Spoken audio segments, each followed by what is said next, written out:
Being an effective leader, well, I think being an effective leader is a number of things.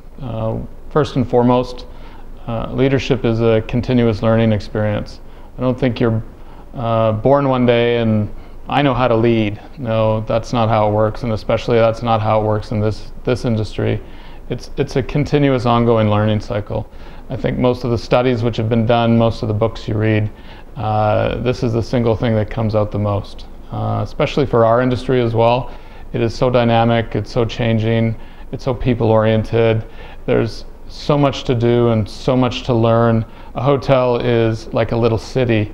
It has so many moving parts. It has engineering, it has sales and marketing, it has finance, it has customer service, it has housekeeping, it has pools, it has beaches, it has all kinds of different aspects to it. So I think if for people who want to learn in life, the hotel industry certainly provides that. And to become an effective leader in this industry, you certainly need to open your mind to learning. And I think as you do that, you will certainly become, a very strong leader.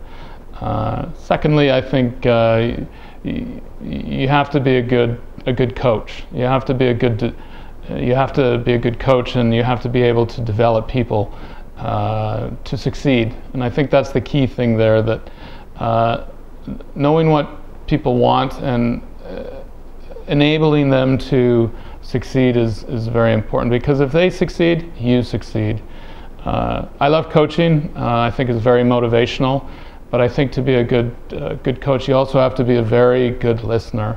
You have to understand what your people want, what your people need, what your guests want, and what your guests need, and then understand their strengths, understand their weaknesses, how they're feeling today, and really guide them and align them to achieve the goals that you need for that day, and to succeed and to win.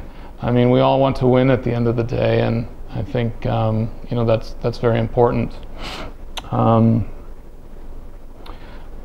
Another aspect of good leadership is the ability to make decisions. It's not easy all the time. People say, what is empowerment? Empowerment is really that, just making a decision and having the courage to do so. They're not always easy decisions. They're tough at times, and they only get tougher as you progress as a leader, as a supervisor, to leadership, to manager, to general manager. Those decisions become tougher and tougher all the time. But I think if you go back to my first point, that if you're learning along the way, then you can, those decisions do come a little bit easier. But you have to make those decisions, and above all, then you need to stand by them and own up to them. And I think that's how you gain a lot of respect as well.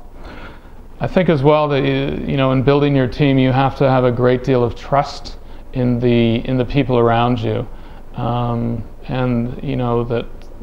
that they'll do things for you and you'll do things for them, and you can trust them. When you walk into a room, especially with your senior team, and you have an objective, you have to trust every single person around that table, because if you don't, then I think it'll be a little bit challenging to get the job done and to meet the goals and objectives that you have.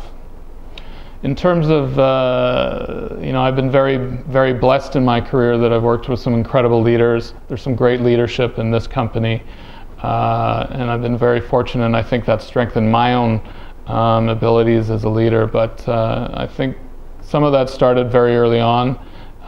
First and foremost with my father. He instilled a lot of good values in me. He was a very successful executive chef.